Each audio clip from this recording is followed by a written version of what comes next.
Hello guys, welcome to Dooms TV. Ngayong araw, ipapakita ko na naman sa inyo guys kung ituturo ko sa inyo yung pag-sit up ng V8 sound card, BM800 mic condenser at saka Android phone charger, kung ano ang gamit nito, ano ang tulong nito, kasi ito ang solusyon guys sa problema ninyo sa yung tinatawag na static noise, yung napapansin niyo na may maingay na tunog sa inyong microphone. So magugulat or maiirita yung mga kalaro ninyo kasi yung microphone mo maingay, may static noise, at ikaw mismo na gumagamit ay maririnig mo rin yung yung static noise. So ngayon ituturo ko sa inyo kung paano solusyonan ang ganyang problema. Ipapakita ko sa inyo ang tamang setup para ang iyong V8 sound card at saka BM800 mic condenser at sa tulong ng Android phone, at saka kailangan din natin guys yung sinasabi ko sa unang video, yung binili ko na female to male mic audio converter.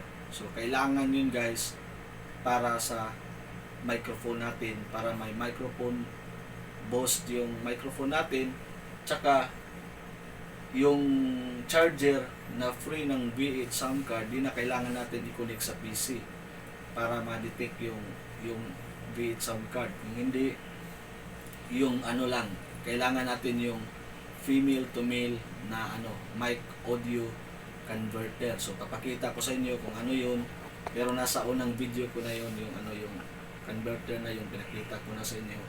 So ngayon guys, tara pakita ko sa inyo ang tamang setup ng V8 sound card, BM800 mic condenser, Android phone at saka yung female to male mic audio converter.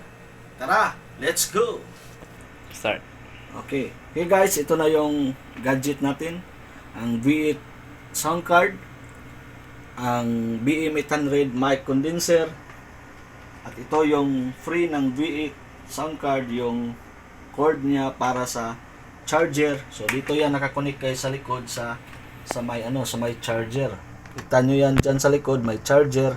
At saka itong isang wire para sa live streaming. So dito sa live 1 or live 2, kung saan mo gusto i-connect, kahit saan dyan pwede na yan.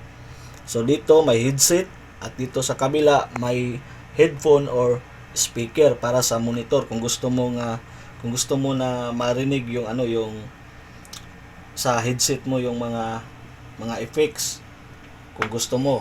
So pwede dito, pero ako yung headset ko nakakonek sa dito na sa PC, rekta na sa PC yung headset ko.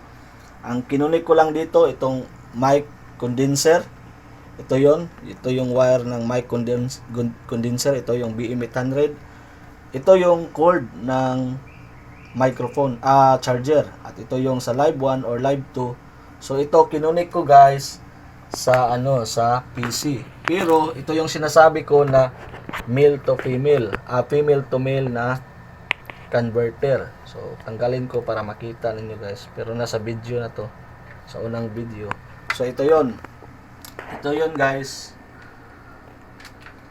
So itong sa live, kailangan natin i-connect yan dito. So ito yan. Tapos itong dulo, so piliin mo yung sa microphone. So ito yung headset, at ito yung sa microphone, yung may dalawang linya. So ito yung microphone, ito yung kailangan natin para may microphone boost yung natin, yung microphone para malakas. Di na natin kailangan sumigaw para marinig tayo ng ating kalaro or kausap sa laro. So connect natin yan sa likod ng PC, doon sa pink. So okay. So pagka-connect mo yan guys, on natin yung yung V8 sound card para makita natin yung yung resulta. At saka ito connect ko sa PC.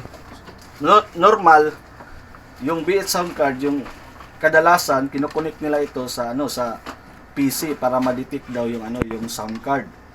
So para ma-detect yung sound card, i-connect sa PC, pero may problema to guys. Pag itong charger, pag kinonek mo sa PC, ang problema, mayroon siyang tinatawag na static noise, yung parang parang ang tawag doon, parang yung sagarat, yung maingay, yung hindi maganda pakinggan, masakit sa tinga, yung static noise, no? Yun ang kadalasan na problema ng B8 sound card pag ito ay nakakonek sa PC. Pero kadalasan na tanong, pag itong charger, pag hindi kinonek sa PC, so hindi na daw ma-detect yung V8 sound card, kasi ito yung magpapadetect sa PC para ma-detect yung V8 sound card. Kaya nga guys, kailangan natin ng yung female to male na mic audio converter para yung microphone mo yun ang ma-detect ng PC mo.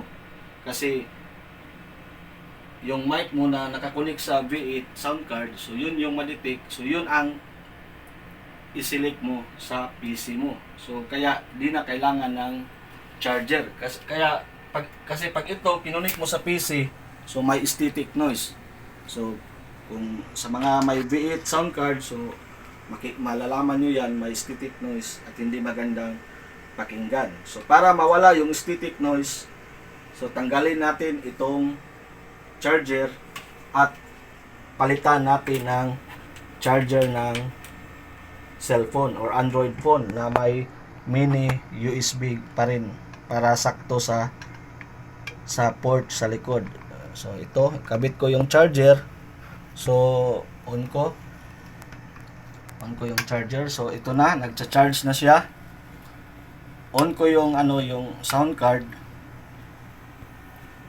So ngayon ito, naka-on na yung sound card, naka-enable na siya. At dito, ito yun guys, ito yung sinasabi nila na hindi daw ma-detect yung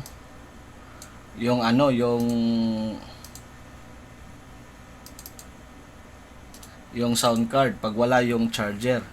Kaya nga dito guys sa recording, wala na dito yung V8 sound card, kasi yung USB na charger hindi na natin kinonik sa PC. Pero dahil meron tayong female to male na mic audio converter, so ito yung kailangan natin para yun ang ma-detect sa PC natin. So ito na, dahil naka female to male converter na ako, so ito na-detect na yung microphone ko na BM800. So ito, pakita ko sa inyo guys, meron na siyang microphone boost. Kasi pag wala ang female to male na converter, wala tong microphone boost, at saka hindi BM800 yung ma-detect, kundi ang ma-detect niya yung sound card mismo. Pero yung sound card wala siyang microphone boost. Kaya kahit naka 100 na yung level niya, yung volume niya, pero mahina pa rin yung boses mo sa mga kalaro mo. Hindi masyadong marinig ang boses mo. Pero sa live mo, malakas yung boses mo. Pero ang problema, yung kalaro mo, hindi nila madinig yung boses mo. Kaya kailangan mo ng female to male mic audio converter. Kaya ito, meron ng microphone boost. Kaya kahit malayo yung microphone ko, dito ako, so yung niya, indicator, so malakas na. Oh, yun oh. Makita natin, malakas na yung sagap niya ng boses. So ngayon, dahil yung gamit natin ay hindi na nakarekta yung charger sa PC, so wala na siyang static noise. Kaya dito i-ano ko, pero hindi niyo marinig kasi nga walang speaker. Pero ito, wala guys, wala talagang yung kaingay-ingay, yung mga destructive na mga ingay, static noise, wala talaga guys. Pero pag ito, kinunik ko, tanggalin ko yung charger guys. Ito, connect ko.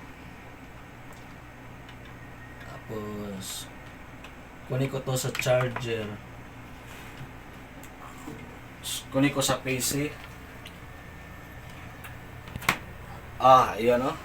Oh, may umiiko. May parang yung maingay talaga. So maingay talaga guys. So kailangan mo talaga tong tanggalin kasi hindi maganda. At ito naririnig din to ng kalaro mo. Kaya magrereklamo sila na ba't ang ingay ng microphone mo. Kaya kailangan para sa charger mo, ito na yung sa Android phone. So ito, connect mo lang yun dyan. So wala nang kaingay-ingay guys. Malinaw yung boses. At wala ring masakit sa tinga, sa iyong headset. So okay na okay. Kaya ito yung solusyon guys sa problema sa static noise. So kailangan mo ng Android charger at saka yung female to male na mic audio converter. Mabibili yan sa Lazada, sa Shopee. So doon ko nabili yon sa Shopee. Kailangan yun guys. Importante, maliit lang yun pero malaking tulong yun para sa ating setup. Kasi malaking tulong yun sa stream natin, no? Yung female to male na audio converter at saka yung static noise, madali lang solusyonan yun. Kailangan lang ng Android phone charger. So kaya pag meron ka ng Android phone charger, so madali lang yan hanapin. Yung yung female to male mic audio converter, yun yung hanapin nyo guys. Yun ang ikabit nyo dito sa live para yung microphone nyo ma-detect sa PC at saka may microphone boost na yung microphone nyo sa settings ng PC. Kaya kahit dito, kahit malayo yung distansya mo, di mo na kailangan idikit yung microphone mo sa iyong bibig para malakas ang boses. Kahit malayo, malakas na yung boses mo guys. Kaya sana itong video na to ay makatulong sa inyo. Ginawa ko to para makatulong din sa iba na gumagamit ng V8 sound card, BM800 mic condenser na ginagamit para sa streaming. Kasi ngayon usong-uso yung streaming, live streaming, stream sa laro. So kailangan natin yung maganda yung output at saka maganda din yung bigay na tunog sa mga kalaro natin para hindi rin sila mairita sa mga narinig nila na mga static noise, no? So yun guys, sana ang video ito ay makatulong sa inyo. At kung hindi ka pa nakasubscribe sa channel ko, baka naman pwede mo ma-like, ma-subscribe at saka ma-share yung video na to para makatulong din naman sa iba. At don't forget to click the notification bell button para maging updated ka sa iba pang video na gagawin ko. Maraming salamat guys and God bless.